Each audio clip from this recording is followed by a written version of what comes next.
want that. This is IPL 5. IPL 5.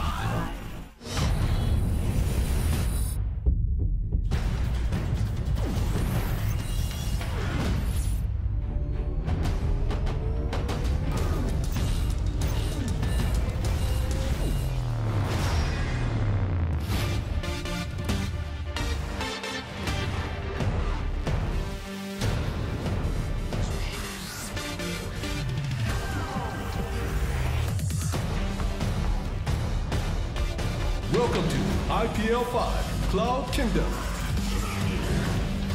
Ladies and gentlemen, it's my pleasure to introduce to you the red Zerg in the top right corner from Team Azubu, one of the best Zergs in the foreign and Korean scene combined. He is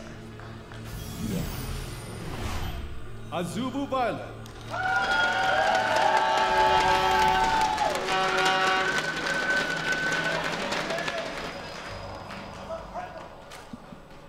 He's defeated Startail Life to get here, as well as 2 other Zergs. His ZVZ is phenomenal, and he took game number 1.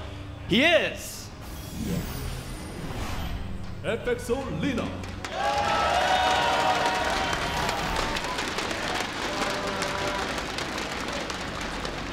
Leenock, as you saw, has incredible consistency across all matchups. Ooh, and he's already mixing it up.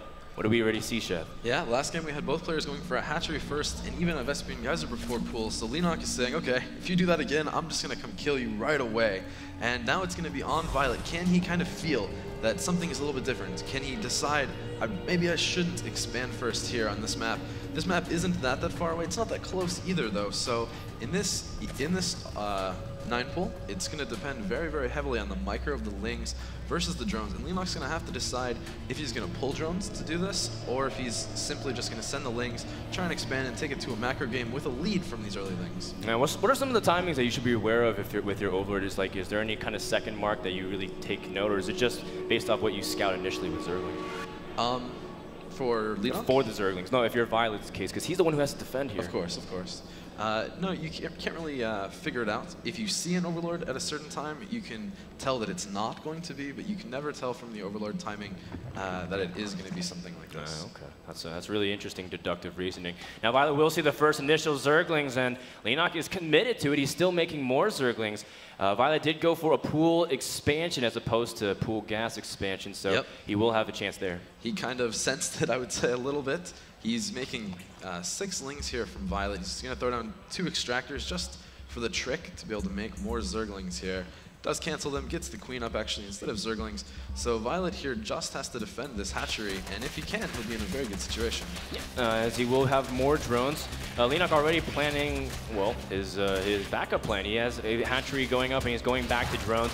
viOLet forced to pull just a few drones, but overall the aggression should be baited, and viOLet shouldn't lose too much. Great defense here from Azubu's viOLet.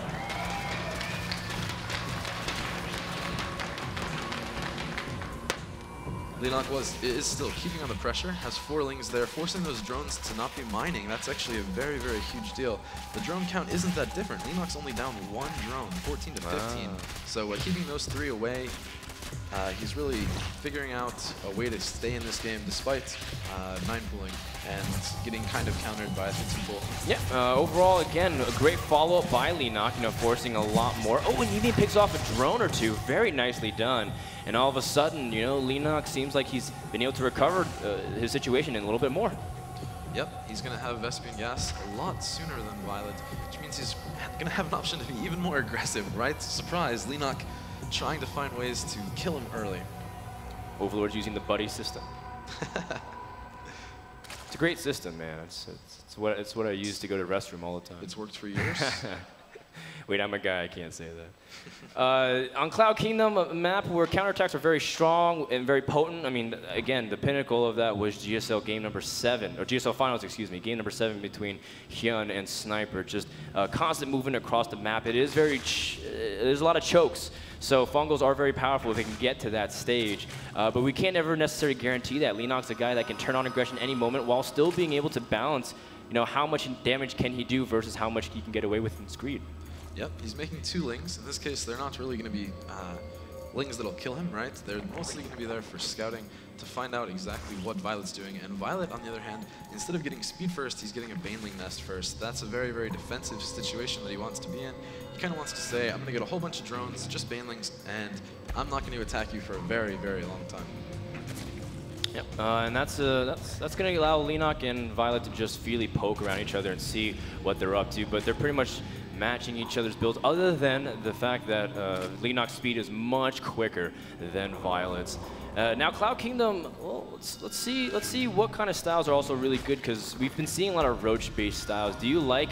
Ooh, actually, hold that thought. We see a lot of Zerglings coming in from Leenock, and it's matching up perfectly with his speed timing. Yep, gonna have 14 Lings here. They don't actually have to kill Violet. They just have to force him to make a lot of Lings himself, and then they'll equal out. It's one of those things, a lot of times you think, oh, they have to do damage. No, they just have to force out a ton of Lings from your opponents. And Legend doing, or Heavendom doing my job for me, pointing out that Violet is still droning, not really suspecting anything. And of course, Leenock, he's not doing anything suspicious on the surface either. Oh, well, now Violet sees the massive influx of Zerglings. The second Spinecrawler is going to be very valuable. Does Violet need a little bit more defend, or do you think he's okay? Well, he has 2 Banelings only, so he's making 4 more now. 4 more from this situation. Definitely going to be enough to defend, unless Leenock makes that many Banelings. Oh, this is going to be a massive, massive attack, and Violet's going to see it momentarily with his Overlord. Now, 14 Banelings is an incredible amount. Leenock really committing to his aggression. We saw a similar build against Shigua just a couple days ago. Violet trying to time it with 2 Banelings, and he detonates on about 7 or 8. Excellent play from Azubu's Violet. Impressive. That was what he needed to do to hold with a huge lead on economy. Not too huge, 42-36, but still having those, well, defending here. Can he? Yep, nice running of the drones. Nice, Banelings picks off 2 of them, 3 of them, and these Banelings have done absolutely 0 damage, and it doesn't look like they will at all. The Queen should be able to pick off at least 1 more before it does anything. Yep. Great, immaculate defense again from Violet. And Leenock, just look at how much damage he did. Virtually nothing. Violet, that was so much gas invested by Leenock. Yep, and still kind of a weird, ironic aspect of this. Leenock is ahead on drones after that by 5, despite making that many Zerglings and that many Banelings. It's just amazing play by Leenock. Yeah, Leenock still able to balance everything. Violet should have taken at least something there, but Leenock able to, again, we're talking about managing his aggression while being able to take care of everything back at home. Violet gonna go ahead, take the notion to grab his 3rd base, but you know, just generally poking here and see what's up. He's already choosing his tech of going for a Roach-born and a +1 attack, very standard for Cloud Kingdom. So Violet feel like he's gonna play standard to get back in this game. Yep, gonna try and deny that 3rd the best he can. Nice trade there by Leenock, 2 for 3, always a good deal. That's right. We see that Leenock is also spotting the 3rd from Violet. We see Mutalisk as a choice for Leenock. You know, I actually talked a lot about this with Greetorp. He really likes Mutas when you feel like you're ahead in ZVZ, but do you feel like Leenock's that ahead in this stage? I don't think he's really ahead at all. If you look at the supply, Azubu Violet is going to be, there's ahead, right? He's ahead by a good factor, even if it is Roaches, and in this case, Mutas are a very good choice if they're out of time, and that's going to be the issue. Wow, nicely done there. Banelings just running around. Man, there's a lot of like feigning here, back and forth between Zerglings as they are trying to commit, but yet not trying to commit. Oh, the Queen does drop, so that's a nice snipe from Leenock, again halting that production. Meanwhile, you know, we do see that Violet's about to finish up his Spire, and you know, probably commit to about 7-8 meters while he can get his own transition up back into Roaches, which is a very powerful build nowadays. But Violet has just so many Roaches, it might come down to, well, if you're just going to harass with Mew, sometimes just go and attack his 3rd.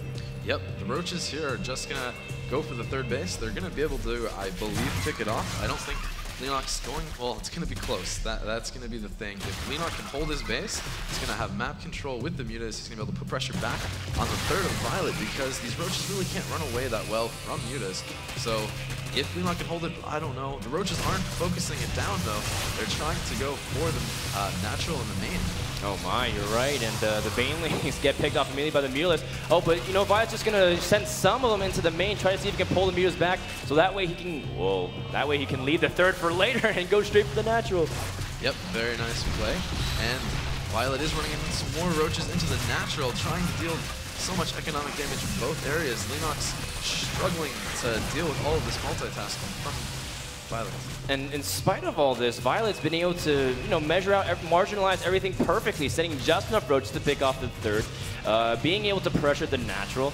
He's not that far, he's not doing that much damage into the economy as Leenock's still keeping up a high drone count. This is very impressive. Look at that, Leenock being able to minimize damage very well, only losing 7 drones. Very impressive. And now, here it's going to be on the other foot. Leenock has to do damage. The third for viOLet is already up. And in this case, it's going to lead to a lot more Investigating Gas mines, more Infestors. That's going to be the key unit here that'll decide the fight. Yeah, it might not seem like much, but having gases 5 and 6 is 50% more than what you're normally mining off of 2 base. And with Infestor Tech coming out is invaluable, that 250 gas per minute. viOLet just doing a great job exercising control of the map, still trying to pressure this third. And if Leenock's not careful, he's going to have to force a cancel. It's like a reversal of roles from game number 1. Yeah. Wow. This little counter poke here. Leenock just didn't have the map vision, the map presence he needed. Well done. viOLet showing why he is here in the winner bracket finals. Yeah, stacking his chips to just have a larger bullying presence and being able to have everything safe back at home. I mean, he hasn't really had to lose any queens or nothing, and he's maybe able to pick off one Infestor. Oh, wow. Oh. Just safe, just safe. Somewhere that Infestor is thanking Dustin Browder for a year ago. We do see a Hydralisk then, well, a little bit earlier than we normally see. Sometimes we see him when we have like a nice stable roach composition, but Hydras, of course, are very good against Mutalisk. Obvious state of the fact, but I think viOLet, I mean, he's just in firm control of everything. As long as he's able to exercise that advantage, he should be in a good spot. Yep. Leenock just going to kind of run around with his mutas, try and pick off Overlords, try and deny viOLet from seeing exactly what he's doing, and what he's doing is taking a hidden fourth. This is a way for him to kind of sneak back in. viOLet's not going to expect it. viOLet's going to think he's still on 3 bases and behind on 3 bases even, and Leenock's just going to have a hidden fourth. Yeah, and that's going to be a way for Leenock to get back in the game, and he can deny vision for a long time. His mutas, he hasn't really overcommitted to them. He still has all 9 of them. Oh no! They got fungled at the third base. Oh, a big fungal. And he has also some queens there to continue the DPS. And the Mutalisk pack, they usually have so much utility, they try to escape. But they're going nowhere. Wow, 900 gas down the drain just like that. Those creep tumors were not worth those mutas. Well, Leenock, he can't really control the map that well. viOLet feels like he's on top of the world. The only thing going on or going in favor of Leenock is, in fact, that 4th base. But viOLet feels like he's so far ahead, he's just going to expand too. Yep, and viOLet here just moving out to the tower. I wouldn't be surprised to see him move straight to the 3rd. He can really put on the pressure here. If you look at it, Leenock, the amount of roaches he has 2. That's going to be a very, very tough defense, especially to deal with the 17 roaches and 10 Hydralisks of viOLet that are coming along really quickly around the side. You don't normally see such a low mix of both units in that composition, but viOLet just has so much. Picking multiple angles of attack, that's what you want to do. Leenock wants to control the ramp, fungal, and use Spine Cars to come back to this game, but viOLet's doing a smart thing, only sending a few units, almost even picked off 1 Infestor, and he's going to also run by into the natural. Great job by viOLet to set up the attack. Let's just see how his execution holds. Yep, and Leenock does have 3 spines there. He's bringing over an Infestor, fungling them. Really nice play by Leenock to hold on here. It's not going to be easy for him to come back, but as long as he's still alive, there's hope. Yeah, viOLet's for now just setting up a contain. Man, if only he knew about this bottom right base, the story of Las Vegas. But we're going to see a big attack. Infested Terrans coming out, and Leenock's forced to drop his Infested Terrans. And we see the Roaches and Hydras trying to add their DPS, but I bet they're confused on who to shoot. That's a lot of Infested Terrans there from Leenock. That just pretty amazing to hold here, but viOLet's still getting ahead on supply behind this. He doesn't need to kill him. He's still around 60 supply ahead here. Yeah, and we saw a queen snipe there from viOLet as he was able to slow down Leenock's production in that regard. Leenock's still ahead in drones, but his Infested Terran count is plummeting because all of them are expiring. A massive roach run by here, and viOLet's going in for another pressure attack at the 3rd, but really the main attack is at the natural. Clean up a lot of these drones as viOLet, well, clumped all his roaches, but he's still getting some pretty decent damage done. Yep, Leenock just trying to stay alive. viOLet playing so nicely, putting on so much pressure, forcing out all these Infested Terrans. Leenock can't get a ton of energy that he wants on these Infestors because they're continually being forced to throw an Infested Terran. And viOLet, well, he's not necessarily benefiting off his 4th base just yet, other than pure larva.